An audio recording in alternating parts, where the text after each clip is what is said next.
মা, তুমি কেমন আছো? আমার পোষা বেড়াল খুঞ্চু, সে কেমন আছে? সে রাত্রে কার পাশে শোয়? দুপুরে যেন আলি সাহেবদের বাগানে না যায়। মা, ঝিঙে মাথায় ফুল এসেছে, তুলিকে আমার দূরে সাইতে পড়তে বলো। আসলে ফেসোটা যেন সেলাই করে নেয়। আমি ভালো আছি, আমার জন্য চিন্তা করো না। মা, নতুন চালের খড় দিয়েছো, এবারে বৃষ্টি হয়েছে খুব।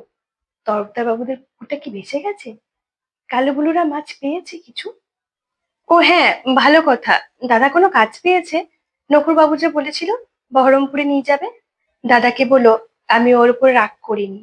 রাগ পুষে রাখলে মানুষের বড় কষ্ট। আমার শরীরে আর রাগ নেই। আমি আর এক ফোঁটাও কাঁদি না, মা। আমি রোজ দোকানের খাবার খাই, মাংস মুখে দিই, আর তুলি মাংস মুখে দিই, আর তুলির কথা, কালুগুলোর কথা মনে পড়ে। আমাদের তোমাদের গ্রামে পটল পাওয়া যায় না, আমি আলু পটলের তরকারি খাই, পটল ভাজাও খাই। হোটেলে কিন্তু কখনো শাক রান্না হয় না। পুকুর পাড় থেকে আমি তুলে আনতাম কলমির শাক। কি ভালো, কি ভালো! বিনা পয়সায়। কোনোদিন আর কলমির শাক আমার ভাগ্যে জুটবে না। জোর হাওয়া দিলে তাল গাছের পাতা সরসর করে, বৃষ্টির মতো শব্দ হয়। এই ভাদ্র মাসে তাল পাকে, ঢিপ ঢিপ করে তাল পড়ে। বাড়িতে তাল গাছ দুটো আছে তো। কালু তালের বড়া বড্ড ভালোবাসে। একদিন বানিয়ে দিও, জানি তেলের খুব দাম, তবু একদিন দিও। আমাকে বিক্রি করে দিয়ে 6,000 টাকা পেয়েছিলে, তা দিয়ে একটা গরু কেনা হয়েছে তো। সেই গরুটা ভালো দুধ দেয়। আমার মতো মেয়ের থেকে গরু অনেক ভালো। গরুর দুধ বিক্রি করে সংসারে সুসার হয়, গরুর বাছুর হয়, তাতেও কত আনন্দ হয়। বাড়িতে কন্যা সন্তান থাকলে কত জ্বালা। দুবেলা ভাত দাও রে, শাড়ি দাও রে, হাবলু মিজান শ্রীধরদের হাত থেকে মেয়েকে বাঁচাও রে। আমি কি বুঝি না? সব বুঝি, সব বুঝি। কেন আমায় বিক্রি করে দিলে তাও তো বুঝি। ওই জন্যই তো আমার কোনো রাগ নেই, অভিমান নেই। আমি তো ভালোই আছি, খেয়ে পড়ে আছি। তোমরা ওই টাকায় ঘর বাড়ি সারিয়ে নিও ঠিকঠাক। কালোগুলোকে স্কুলে পাঠিও, তুলিকে ব্রজেন ডাক্তারের ওষুধ খাইও।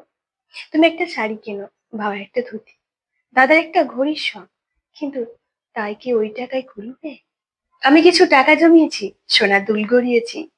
একদিন কি হলো জানো মা? আকাশে ঘন কালো মেঘ করে এসছে। দিনের বেলায় খুটখুটে অন্ধকার। মনটা হঠাৎ কেমন কেমন করে উঠলো। দুপুর বেলায় চুপি চুপি বেরিয়ে পড়লাম, ট্রেনে চেপে বসলাম। স্টেশনে নেমে দেখি একটাই মাত্র সাইকেল রিক্সা। খুব ইচ্ছে হলো একবার তোমাদের বাড়িটা দেখে আসি। রথতলার মোড়ে আসতেই কারা যেন চেঁচিয়ে উঠলো, কে যায়, কে যায়! আমি দেখি হাবলু শ্রীধরদের সাথে তাস খেলছে দাদা। আমাকে বলল, কেন ফিরে এসেছিস?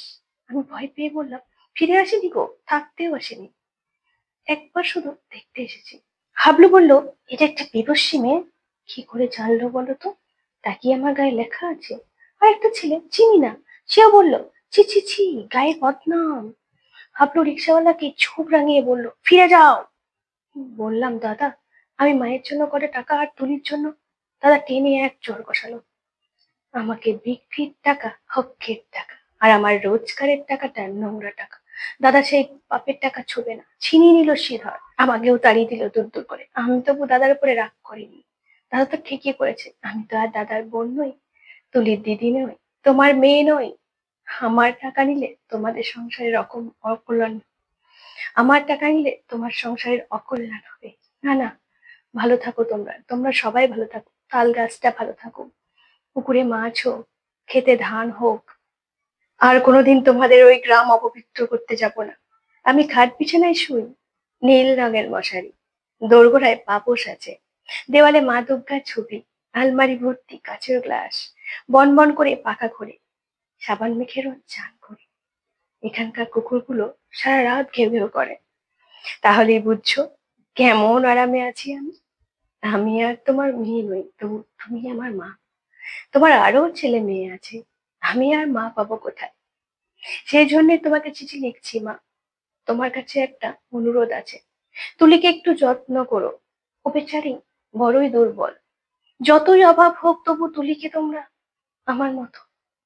মা, তোমার পায়ে পড়ি, তুমি বাবাকে একটু বুঝিয়ে বলো, তুলিকেও যেন আমার মতো আরামের জীবনে না পাঠায়। যেমন করেই হোক তুলির একটা বিয়ে দিও, ওর একটা নিজস্ব ঘর, একটা নিজস্ব সংসার। আর যদি কোনোভাবেই ওর বিয়ে দিতে না পারো, তাহলে ওকে বলো গলায় দড়ি দিয়ে মরতে। মরলে ও বেঁচে যাবে মা, মরলে ও বেঁচে যাবে।